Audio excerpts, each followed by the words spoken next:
Hello all పొద్దున్నే ఎక్కడికనుకుంటున్నారా? డాలస్‌లో బతుకమ్మ పండుగ వస్తుంది గదా! ఇక్కడ ఎట్లుంటదంటే బతుకమ్మ పండుగ వచ్చే ముందు ఒక 2, 3 వారాల సంది కోలాటం, బతుకమ్మ ప్రాక్టీస్ చేపిస్తా ఉంటారనమాట.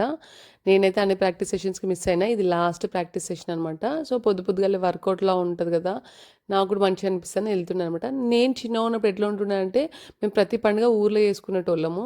బతుకమ్మ ఆడెట్లుంటుండంటే చిన్న బతుకమ్మ స్టార్ట్ అయినప్పటి నుంచి సద్దుల బతుకమ్మ వరకు ప్రతిరోజు బతుకమ్మ ఆడేటోళ్ళు పెద్దోళ్ళు. 12 అయ్యేది, 1 అయ్యేది. మస్తు వైబ్ ఉంటుండే ఆడ. బట్ హైదరాబాద్‌లో అట్లుండదు. చిన్న బతుకమ్మ రోజు జేసినారంటే మళ్ళా సద్దుల బతుకమ్మ రోజే జేస్తారు. బట్ డాలస్‌లో ఏందంటే ఇట్లా ప్రాక్టీస్ సెషన్స్ పెడతారనమాట మెయిన్ ఈవెంట్ వరకు. సో, ఇట్లా మార్నింగ్స్ పెడతారు. చూడండి వ్యూ ఎంత బావుందో ఎళ్తుంటే. నేను బేసిక్‌గా మార్నింగ్ పర్సన్‌ని. నాకు మస్తు ఇష్టం ఇట్లా. ఇప్పుడే సూర్యుడు ఉదయిస్తున్నట్టుంది గదా! సో, ఎళ్ళగానే మా కజిన్స్ కలిసినారనమాట ఆడ వీళ్ళు. చాలామంది వచ్చినుండే. ప్రాక్టీస్ సెషన్‌కి మస్తు మందొస్తారు. ఎట్లంటే అట్లా చేస్తుంటే ఫుల్ స్వెట్ ఒస్తుంటది. మస్తు ఫన్ ఉంటది. అనిపిస్తది. కొన్ని సాంగ్స్ పెడతారు. సాంగ్స్‌కి తగ్గట్టుగా స్టెప్స్ కంపోజ్ చేస్తారు. భలే అనిపిస్తది. Thoughts all about this video.